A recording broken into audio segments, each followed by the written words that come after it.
espíritu, desde nuestro espíritu va a obrar en el corazón, que es el tema del domingo anterior y el de hoy, y va a obrar también en nuestras emociones y las áreas o facultades del alma. En nuestro espíritu va a liberar de todo espíritu de maldad, y esto va a producir sanidad del corazón y de las emociones, porque va a alinear todo nuestro ser a nuestro espíritu, de donde el Espíritu Santo está obrando, está trabajando activamente. Si todo nuestro ser está alineado, entonces vamos a vivir en obediencia, y el que esté en obediencia puede obedecer a Dios, ¿verdad? Vale redundar, y puede conocer la voluntad de Dios. La voluntad de Dios, que el texto sagrado dice que es agradable y es perfecta.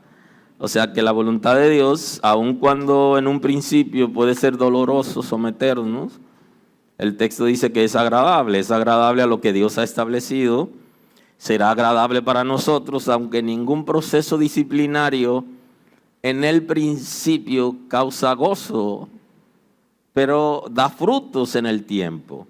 De manera que sí es agradable y también es perfecta, porque Dios en esencia es perfecto. Y el que está en obediencia delante de Él también lo es. Todo nuestro ser, físico también, porque en la misma medida que nuestro espíritu es afectado por el Espíritu de Dios y es liberado de todo espíritu que ha vivido en nuestro espíritu, producto de la naturaleza pecaminosa y por el pecado actual que nos fuimos envolviendo a partir que tenemos uso de razón. De alguna manera nuestro espíritu es ocupado por algún espíritu de maldad. Cuando somos totalmente liberados, todo nuestro ser es diferente, porque como el Espíritu de Dios va a vivir ahí, va a producir un equilibrio. Creo que eso es uno de los temas de esta serie. Un equilibrio, porque como ya tenemos la naturaleza concupiscente, se necesita que el Espíritu de Dios también esté para que pueda guiarnos a la verdad y a los principios, mientras nuestra propia naturaleza va a querer inclinarnos hacia la maldad.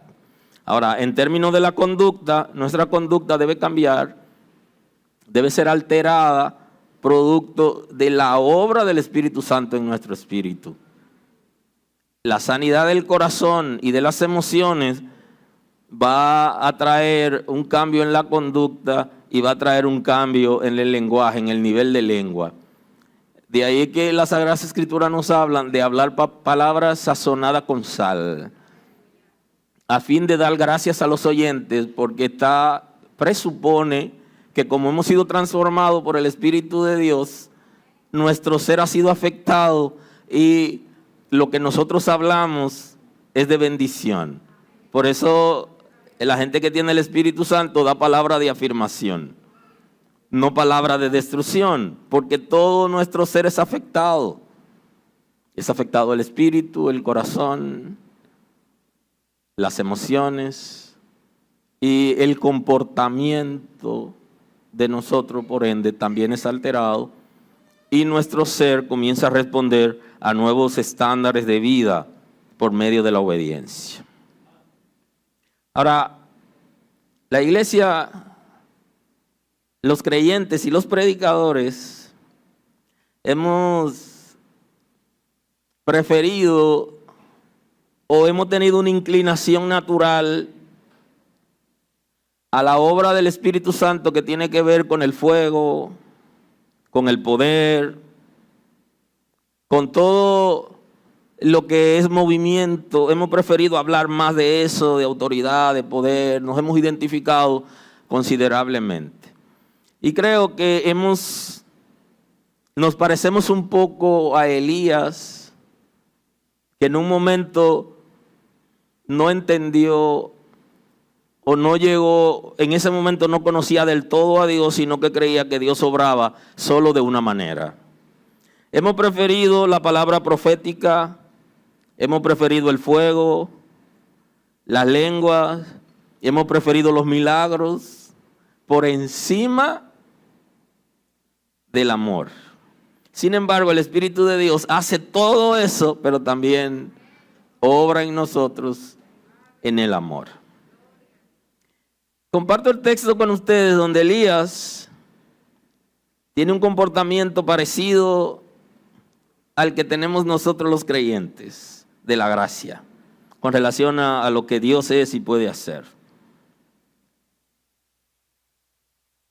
Dice Primera de Reyes, capítulo 19, versículo 11, dice el texto.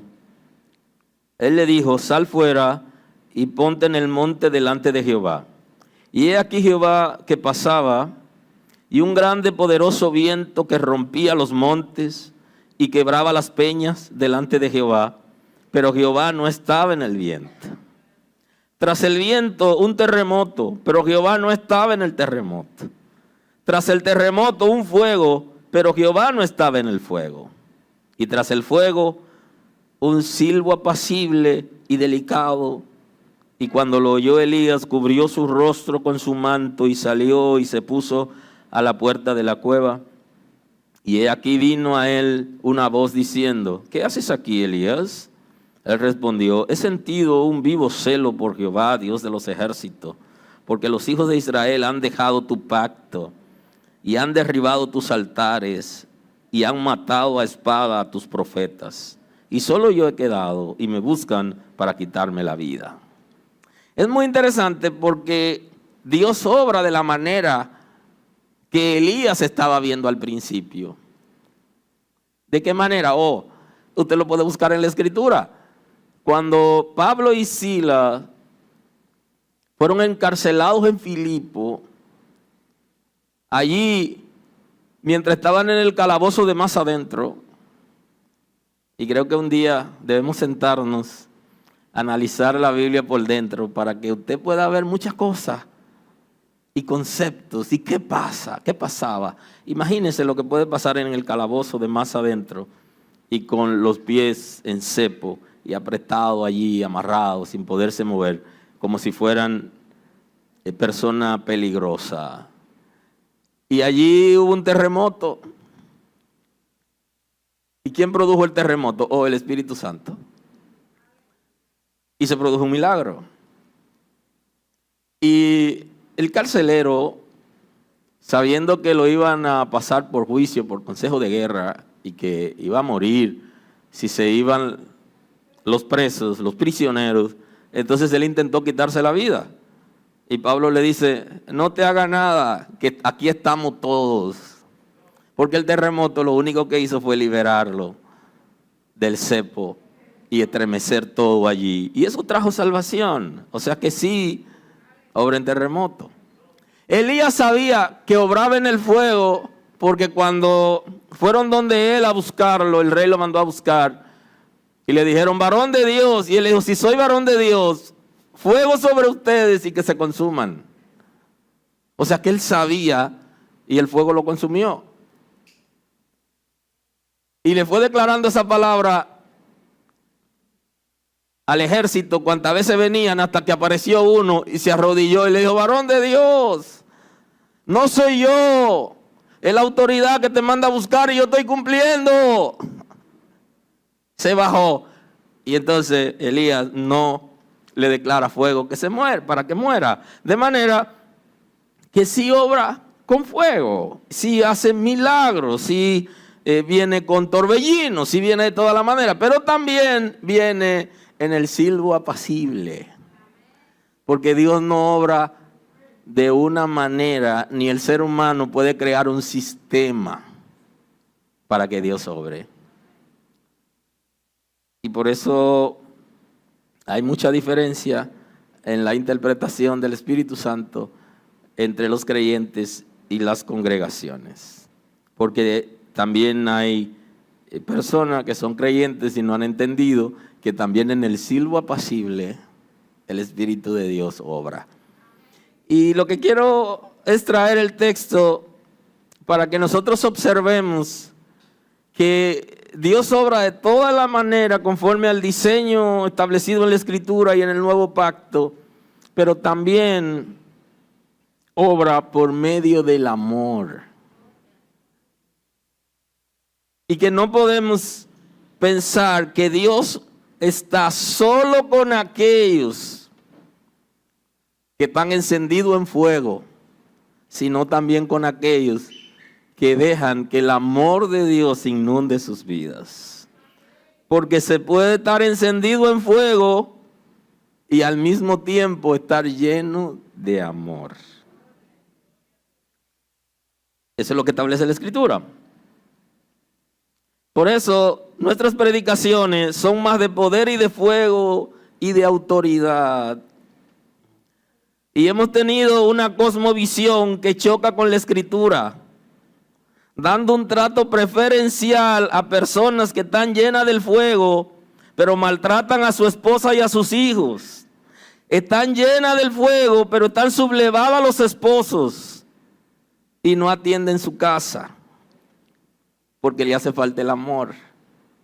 Y esa cosmovisión es contrario a lo que establece la Escritura. Se puede estar lleno del fuego, pero también se puede estar lleno de amor. Eso es posible. El Espíritu Santo establece por medio de la gracia y su presencia el amor. Ese amor que Adán perdió por su desobediencia. Ese concepto del ágape que viene a darle sentido a toda manifestación de amor que existe. Porque el amor a partir del pecado de Adán se volvió interesado. Yo amo al que me ama, yo amo al que me da, yo le doy al que me da. Y es interesante porque Jesús nos enseña que si nosotros hacemos esto, entonces ya tenemos la recompensa. Si buscamos algún beneficio personal por lo que estamos haciendo, aún en el reino de Dios, ya no hay nada que buscar en el cielo porque hemos recibido el pago de acuerdo a lo que quisimos hacer o lo que queríamos recibir por lo que hicimos. O sea que el amor de Dios, el ágape, viene a darle sentido a toda relación de amor para que sea puro, para que pueda ser duradero y estable, donde no buscamos necesariamente lo nuestro, porque de lo contrario no es amor. Por el contrario, no es amor entonces. Ese amor ágape no solo viene a sustentar las manifestaciones de amor, sino que viene también a producir en nosotros amor por Dios, por su obra, amor por los perdidos, y viene a establecer en nosotros amor como obra social. Porque es de manera extraordinaria el amor y no puede ser medido. Y nuestro Salvador también nos enseñó una nueva dimensión del amor, donde nos habla que el amor viene a sustituir los mandamientos. Amor por Dios y amor por nuestro prójimo. ¿Qué dice Romanos 5:3? Que es un texto que lo hemos visto ya varias veces en esta serie, porque es un texto central en esta serie. 5:3. Y no solo esto, sino que también nos gloriamos en las tribulaciones, sabiendo que la tribulación produce paciencia y la paciencia prueba y la prueba esperanza. Y la esperanza no avergüenza, ojo con esto, porque el amor de Dios ha sido derramado en nuestros corazones por el Espíritu Santo que nos fue dado. Porque Cristo, cuando aún éramos débiles, a su tiempo murió por los impíos. O sea, lo que hemos venido hablando desde el inicio de esta serie, hoy lo encajamos de nuevo entre nosotros. Y ahí está el concepto, porque el amor de Dios ha sido derramado en nuestros corazones por el Espíritu Santo. O sea que alguien puede decir que tiene el Espíritu Santo si tiene el amor, aun cuando no tenga otras manifestaciones de fuego, de poder y de autoridad. Porque todo eso lo da el Espíritu Santo, pero también el amor. Cuando el apóstol Pablo escribe a Timoteo, al pastor Timoteo, él le dice en su capítulo 1, versículo 6, por lo cual te aconsejo que avives el fuego del don de Dios que está en ti por la imposición de mis manos. Porque no nos ha dado Dios espíritu de cobardía, sino de poder, ojo, de amor y de dominio propio. O sea que la relación con Dios y la relación con nuestros semejantes, el Espíritu de Dios viene a establecer el amor. Viene a restaurar el amor que Adán pierde por causa del pecado y que por causa de ese pecado que nosotros heredamos de Adán, el pecado original y el pecado actual que comenzamos a hacer a partir de que razonamos, nosotros podemos amar, pero amamos de manera interesada y amamos a conveniencia. Pero el Espíritu de Dios viene a hacer un trabajo en nuestro espíritu y en nuestros corazones para traer la revelación del amor de Dios que sobrepasa todo entendimiento, que no tiene comparación y que no se puede someter a ningún sistema humano. Y por eso el apóstol Pablo le dice al pastor Timoteo que él quería que avivara el don. Y esta también es una obra del Espíritu Santo. Que avives el fuego del don de Dios que está en ti, porque te he impartido, cuando puse mis manos sobre ti, se impartió el ministerio, los dones, y tú necesitas mantenerlo en fuego. Es como el fuego aquí, porque el fuego también se relaciona con el amor y se relaciona con la vida, con mantener vivo algo, y a eso se refiere. Cuando se refiere al amor, el fuego es como la pasión. La pasión no es amor, pero es parte del amor. Por eso en una relación de parejas, cuando se pierde la pasión, el amor sigue, pero como que no hay chispa, no se arranca. Se vuelve pasivo el amor. Y entonces es necesario que en el ministerio nosotros acompañemos con el amor a Dios y a la obra, al ministerio, también tengamos pasión por lo que hacemos. Y entonces le está diciendo, tiene que mantener vivo todo lo que tú has recibido, porque te impartí dones y ministerios. Hice imposición de manos, te declaré a qué Dios te ha llamado y debe mantener ese llamado y ese ministerio vivo, porque eso da, la pasión hace que permanezca con vida. Y le dice, porque no nos ha dado Dios espíritu de cobardía, porque la impartición que tú has recibido no es por medio de un espíritu cobarde.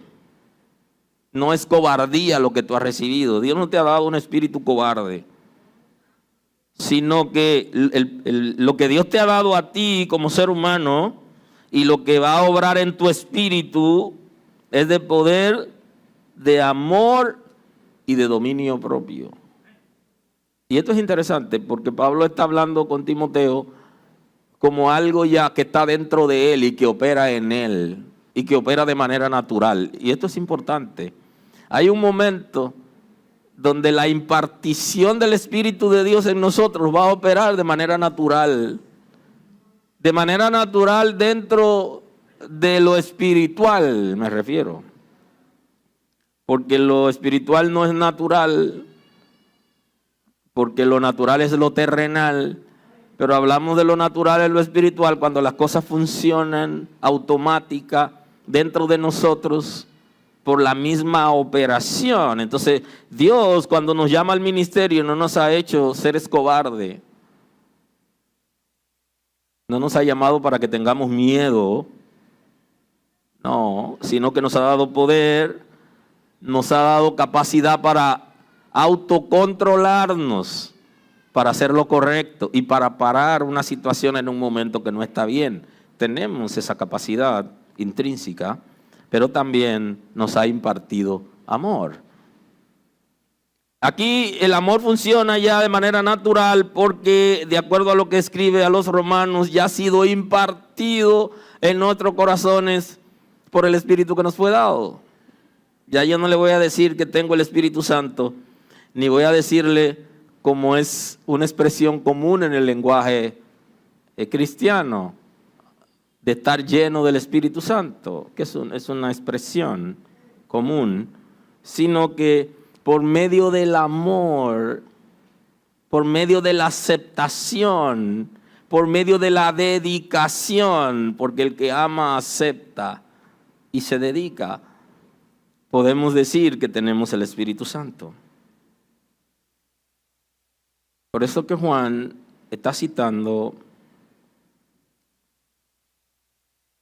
lo que ya Cristo antes había enseñado, que había enseñado considerablemente del amor y nos había hablado ya en los evangelios acerca del nuevo mandamiento.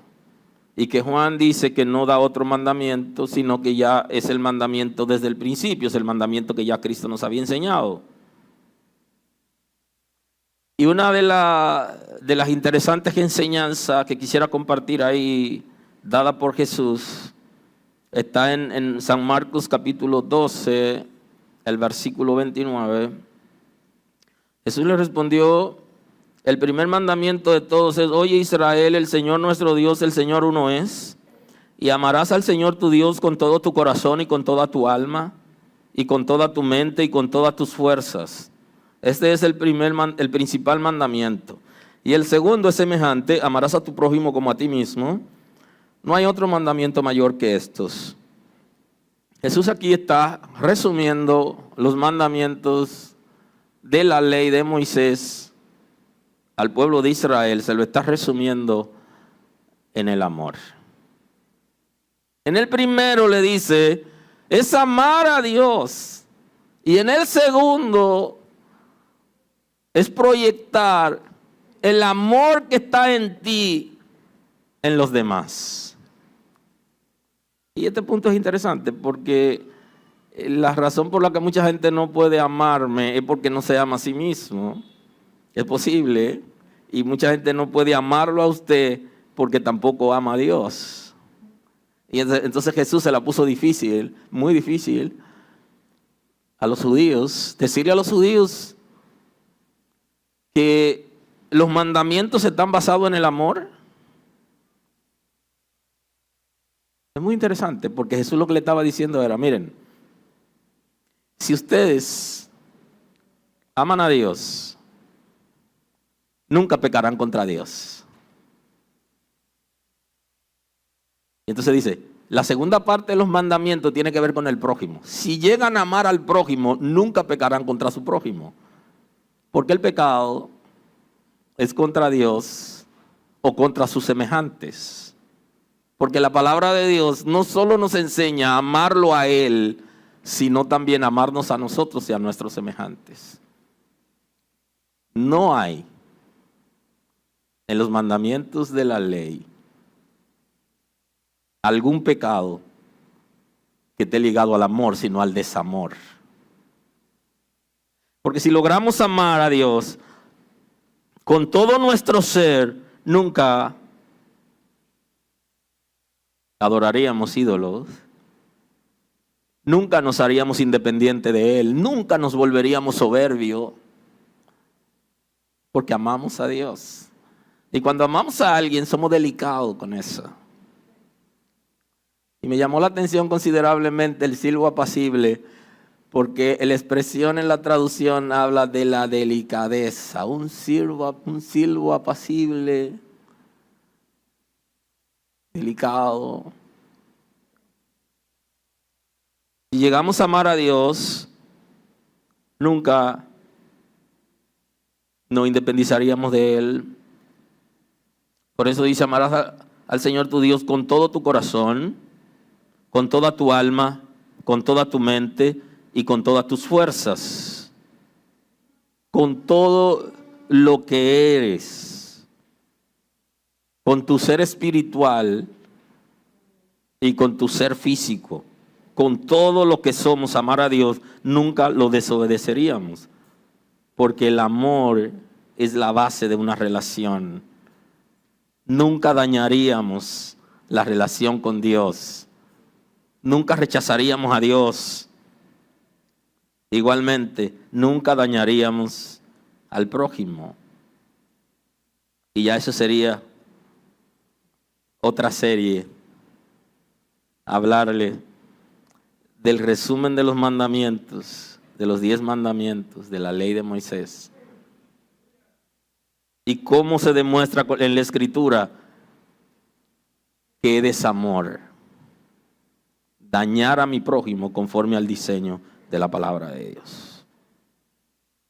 Ahora, Juan, que es el texto que tenemos del principio de hoy, en la primera carta, en el 2:9, dice, el que dice que está en luz y aborrece a su hermano está todavía en tinieblas.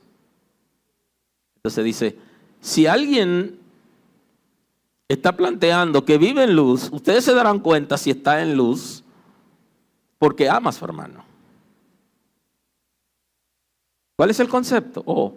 Dice que si el Espíritu de Dios ha sido derramado en nuestros corazones, entonces tenemos amor, porque el amor de Dios ha sido derramado en nuestros corazones por el Espíritu que nos fue dado.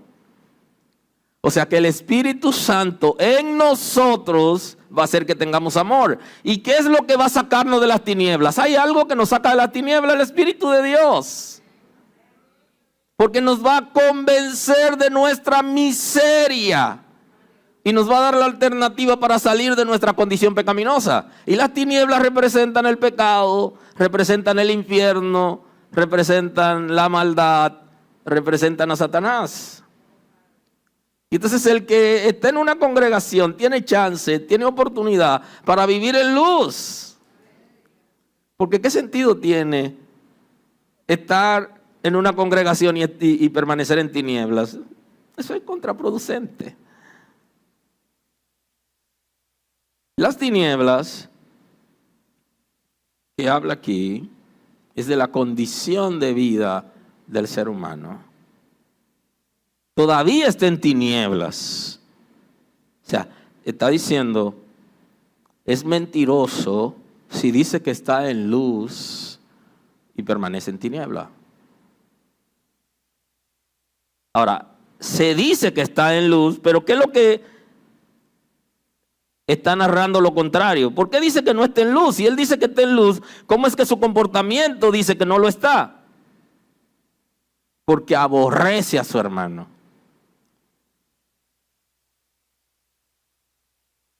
Y entonces el Espíritu de Dios, que va a sacarnos de las tinieblas, nos va a dar la oportunidad de que se desarrolle el amor en nosotros. El que ama a su hermano permanece en luz.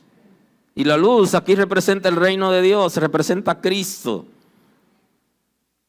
Representa la vida en el Espíritu Santo. Representa la vida correcta. La vida de principio, la obediencia. El que ama a su hermano permanece en luz y en él no hay tropiezo. Entonces analice, ¿por qué la gente tropieza? Porque está en tinieblas, porque está en oscuridad, porque no sabe a dónde va.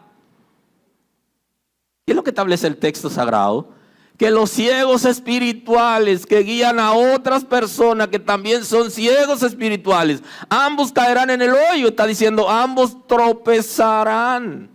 La gente que se deja dirigir por religiosos que no conocen a Cristo, no saben a dónde lo van a llevar. Y esa es la pregunta de Cristo a Nicodemo. ¿Eres tú maestro de Israel y no sabes esto? La explicación sencilla es, ¿eres tú maestro? Está guiando a la gente. ¿Y hacia dónde le está guiando si no sabe cómo se entra al cielo? ¿A dónde le está guiando, Nicodemo? Cuéntame. ¿Eres tú maestro de la Escritura y no sabe esto. No entiende cómo entra al cielo. Y si tú no sabes cómo entrar al cielo, cómo guiar a los otros, y eso es lo de la religión. Porque en la religión se camina con ceguera espiritual. Y entonces allí hay tropiezo. En el que está en tiniebla tiene tropiezo. Pero el que aborrece a su hermano está en tinieblas y anda en tinieblas y no sabe a dónde va porque las tinieblas le han cegado los ojos. Juan es capaz de confrontarnos con un principio importante y nos dice, si no tienen amor, no están en luz, no han entrado en el reino de Dios, no permanecen en la verdad. Tienen tropiezo y toda su vida está en ceguera espiritual y en tinieblas. Aleluya. Aleluya. Y entonces quiere abrirnos nuestros ojos espirituales. Dice, no sabe a dónde va. Y eso le pasó a Nicodemo, él no sabía a dónde iba. Y estaba guiando a la gente y lo enseñaba, pero no sabía él a dónde iba y cómo podía guiarlo al reino de Dios. La tiniebla le han cegado los ojos, lo mantienen en una ceguera espiritual. Y solo el amor que ha sido derramado en nuestros corazones por el Espíritu que nos fue dado, va a despertarnos. ¿Qué es lo que nos va a despertar? El Espíritu de Dios.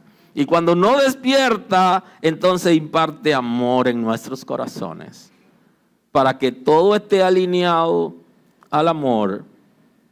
Por eso el mismo Juan, cuando escribe la segunda carta, en el capítulo 1, el versículo 5, él dice en la segunda carta del apóstol Juan, ahora te ruego, Señora, no como escribiéndote un nuevo mandamiento, sino el que hemos tenido desde el principio, que nos amemos unos a otros. Y este es el amor, que andemos según su mandamiento. Y este es el mandamiento, que andéis en amor, como vosotros habéis oído desde el principio. Porque el mandamiento de la gracia es el amor. Y es un mandamiento nuevo en el principio, pero ya cuando Juan está escribiendo, ya es un mandamiento del principio, pero en ese momento ya no era un mandamiento nuevo, sino el mandamiento que nos dio Jesús, el de que aprendamos a amarnos unos a otros. Importante que nosotros podamos entender el concepto. Nuestro Salvador nos ha guiado en amor y por amor, y lo ha demostrado Él en su sacrificio, y lo ha demostrado en acercarse a nosotros. ¿Y en qué consiste ese amor?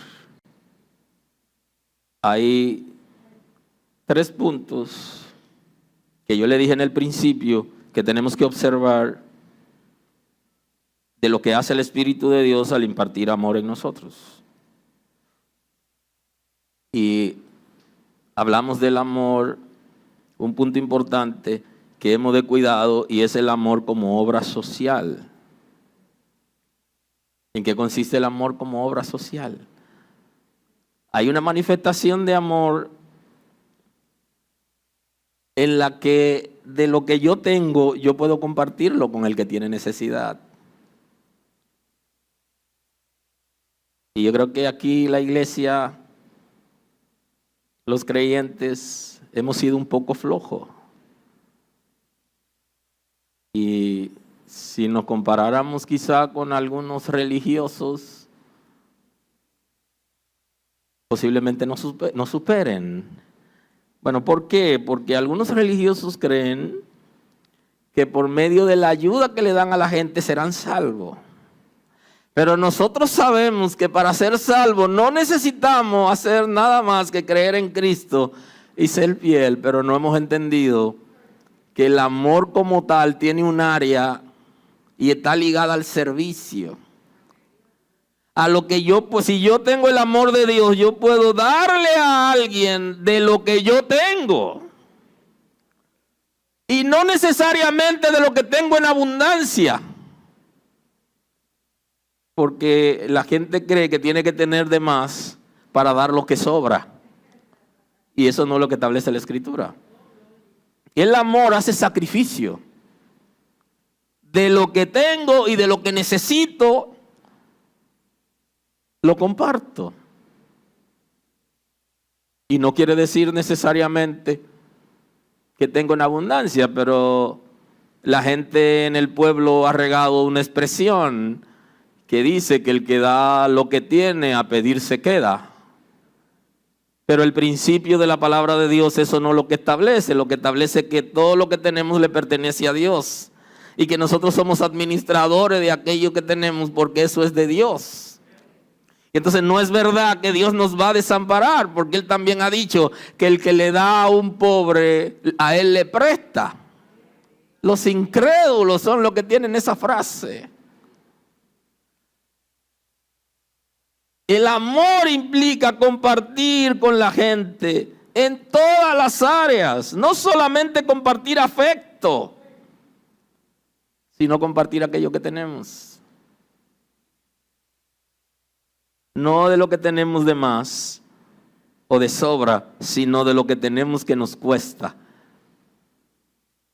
Y David nos enseñó un principio. Dice, no, que él no daría a Jehová ningún sacrificio que a él no le cueste. Eso es para Jehová, no me lo dé, yo te lo compro. Aleluya.